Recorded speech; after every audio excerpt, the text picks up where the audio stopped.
কিছু কিছু মানুষের আতিক্ষেতা দেখে আর না বলে পারছি না।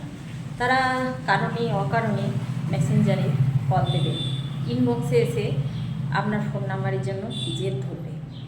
ঠিক এরাই আবার কি বলবো, সমাজের বুকে ভদ্র সেজে ঘুরে বেড়ায়।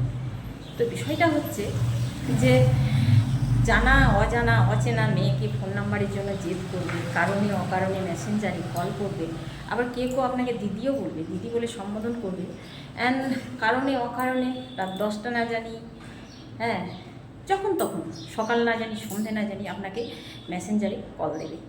তো এদেরকে এই কিছু পণ্ডিতমন্য ফ্রেন্ডগুলোকে ফেসবুকে এদেরকে বোঝানো আর প্রশান্ত মহাসাগরে পা দিয়ে হেঁটে যাওয়া একই ব্যাপার। এদের এটুকু বোধ বুদ্ধি নেই যে কাউকে বিনা পারমিশনে মেসেঞ্জারে কল দিতে নেই। তো বিষয়টা হচ্ছে, আগে আমার হাজব্যান্ড প্রচণ্ড রাগ করত যে কি অভদ্রতা কী সব। এখন আমার হাজব্যান্ড বুঝে গেছে, বিষয়টা বুঝে গেছে। তো এখন ডারপাড়ি করে বলে, যাও তোমার বন্ধুরা কল করছে। তো বিষয়টা হচ্ছে, আমি আমার হাজব্যান্ডকে বোঝাতে পেরেছি, অনেক মেয়ে তো পারবে না। তো আপনাদের কি লজ্জা শরম নেই?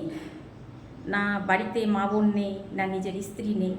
আপনারা অন্যের স্ত্রীকে বোনকে কি বলবো বিনা পারমিশনে কল করেন, ফোন নাম্বারের জন্য জেদাজেদি করেন। আবার আপনাদের দেখি নিজের ওয়াইফকে ধরে কী সুন্দর স্ট্যাটাস লাগান। তো অনেক মেয়ে পেয়ে যাবেন আপনাদের সাথে চেকিং করা ডেটিং করার জন্য। প্লেন ফেসবুক যারা করছে তাদেরকে গিয়ে ধরুন, যারা একাকিত্বে ভোগে, যাদের স্বামী বাড়িতে থাকে না, যাদেরকে সুশ্রী দিয়ে গলানো যায়, সেই সব মেয়েদেরকে ধরুন, কাজে দেবে। কারণ সেই সব মেয়েরা বোঝে না যে আজ হাতে পায়ে গায়ে পিঠে পেটে যেখানেই আব্রু ভোগ, সেই নিজের হাজব্যান্ডকেই কিন্তু সঙ্গে করে দূর দেশে ডাক্তার দেখাতে নিয়ে যাবে। ওই দুদিনের সুশ্রী দেওয়া বয়ফ্রেন্ডগুলো পরপুরুষগুলো নয়, হাজব্যান্ডই পাশে থাকে। তো যারা বলে যায় সেসব মেয়েদেরকে সুশ্রী দেন। আর বিষয়টা হচ্ছে যে আপনাদেরও একটু বোধ বুদ্ধি থাকা দরকার যে মেয়ে আপনার ফ্রেন্ড রিকোয়েস্ট অ্যাকসেপ্ট করেছে তার এটা নয় যে আপনার প্রস্তাব অ্যাকসেপ্ট করেছে।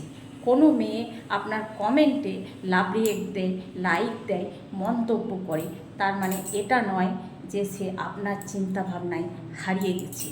কোনো মেয়ে আপনার টাইম লাইনে যদি তার পোস্ট শেয়ার করে, সে আপনার চিন্তাভাবনাগুলো শেয়ার করে, আপনার চিন্তাভাবনায় হারিয়ে যায় না। তো একটু লজ্জা করুন, বুঝলেন? যারা প্রফেশনাল মুড অন করেছে তাদের চেটিংয়ে ডেটিংয়ে থাকলে হয় না, তাদের টাইম বাই টাইম পোস্ট করতে হয়, অ্যান্ড অন্যের পোস্টে যেতে হয়, অন্যের পরিবারে যেতে হয়, কমেন্ট করতে হয়, লাইক করতে হয়, লাভ রিয়েক্ট করতে হয়। তারা নিজেদের পেশাগতভাবে নিয়ে নিচ্ছে। যারা প্লেন ফেসবুক করছে সেখানে ট্রাই করুন। আর আপনাকে বলছি, দিদি দিদি করে কমেন্ট করেন, কিন্তু আর অযথা মেসেঞ্জারে কল দেবেন না। নাম ধরলাম না, বলে দেবেন।